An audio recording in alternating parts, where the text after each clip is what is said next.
Welcome sa ating online lecture.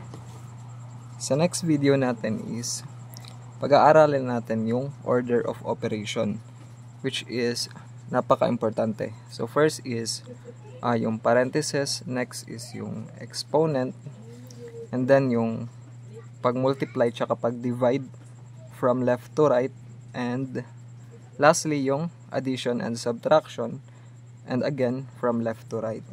So para mas intindihan natin to, meron tayong mga set of examples dito kung paano natin i-apply itong mga rules natin in order of operation. So first example natin is 5 plus 2 times, meron tayong parenthesis na 3 times 4 minus 1 plus 8. So yung unang gagawin natin is yung parenthesis. So unang gagawin natin is simplify natin tong sa loob ng parenthesis. So sa loob ng parenthesis meron tayong 3 times 4 minus 1. So before tayo mag-add or magsasubtract, kailangan unahin natin yung multiplication or division. So 3 times 4, which is 12. So copy muna natin yung sa labas ng parenthesis. 3 times 4 is equal to 12 minus 1 plus 8. Then meron pa rin tayong parenthesis, which is continue pa rin natin sa pag-simplify, which is 11. 12 minus 1 is 11 plus 8. So dito meron na tayong addition 5 plus, pero meron tayong multiplication 2 times 11. So excuse me, kailangan muna natin i-multiply itong number na to, 2 times 11, before tayo mag-a-add. So yung mangyayari 5 plus 2 times 11, which is 22 plus 8. And finally, pwede na tayong mag-add from left to right.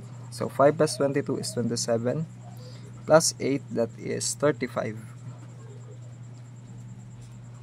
So next example is eto. So meron tayong 5 times 9 plus 10 divided by 2 plus 3 times 3. So wala tayong parenthesis dito, wala din tayong exponent. So proceed tayo sa pag-multiply and division. And again, yung rule dito is from left to right. First is meron tayong 5 times 9, which is 45. Then copy lang natin yung plus 10, pero 10 divided by 2, that is 5. Then plus 3 times 3, which is 9. So kapag i-add natin sila, 45 plus 5, that is 50, plus 9, that is 59. So next example is ito. So dito natin isusulat 5 times bracket 10 plus 2 times, may parenthesis, 3 times 6 minus 10. So wag kayong mag-alala if makakita kayo ng bracket. Yung bracket is pareho lang siya or the same lang siya sa ating parenthesis. Pero yung parenthesis kailangan nasa loob ng bracket. So yung bracket or yung parenthesis, ibig sabihin lang nito is multiplication. So first is yung parenthesis. So dito meron tayong parenthesis, nasa loob siya ng bracket. Pero yung una nating gagawin is simplify natin itong nasa parenthesis. So meron tayong multiplication at saka subtraction. Nahin natin yung multiplication. 3 times 6, that is 18, minus 10, copy lang. Then patuloy pa rin, 5 times 10 plus 2, 18 minus 10, that is 8. And then sa loob ng ating bracket, meron tayong parenthesis or multiplication. Unahin natin yung multiplication. 2 times 18 is 16. Then meron pa rin tayong bracket na lang. So yung bracket na lang yung isi-simplify natin. 10 plus 26, 10 plus 16 is equal to 26. So ilan ba tong 5 times 26? So 5 times 26 is 130. Next example is eto. 6 plus 9 divided by 3 plus 2. So first, wala tayong parenthesis, wala din tayong exponent. Proceed tayo sa multiplication or division. Dito meron tayong division. 9 divided by 3 is 3. So plus 2. Next, 6 plus 3 is 9. 9 plus 2 is 11. And ito na yung final answer.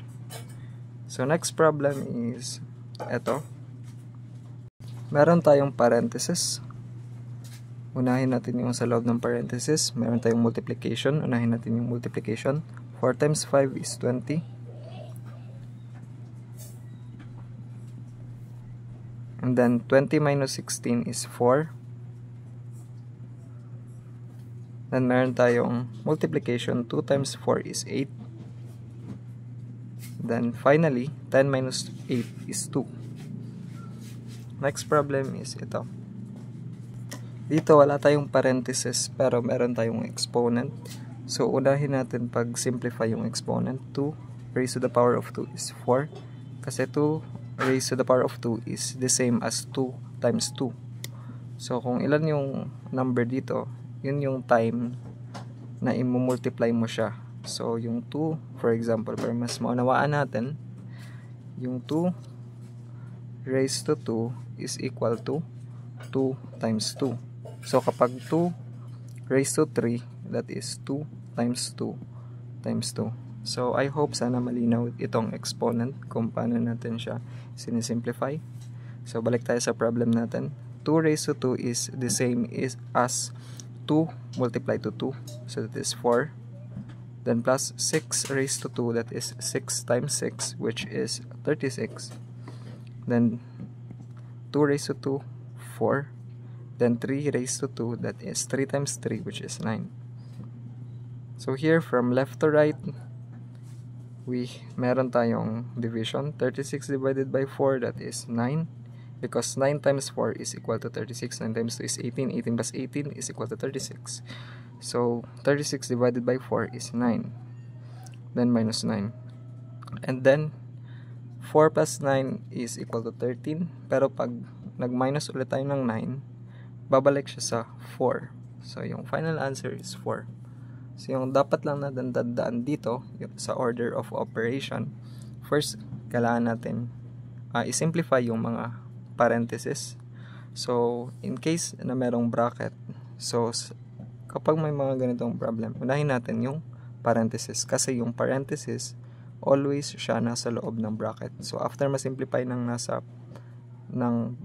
parenthesis sa loob ng bracket, then isi-simplify yung bracket mismo. Then final na operation is yung multiplication and division, then addition plus and subtraction, always from left to right. So sana maliwanag itong explanation natin sa order of operations.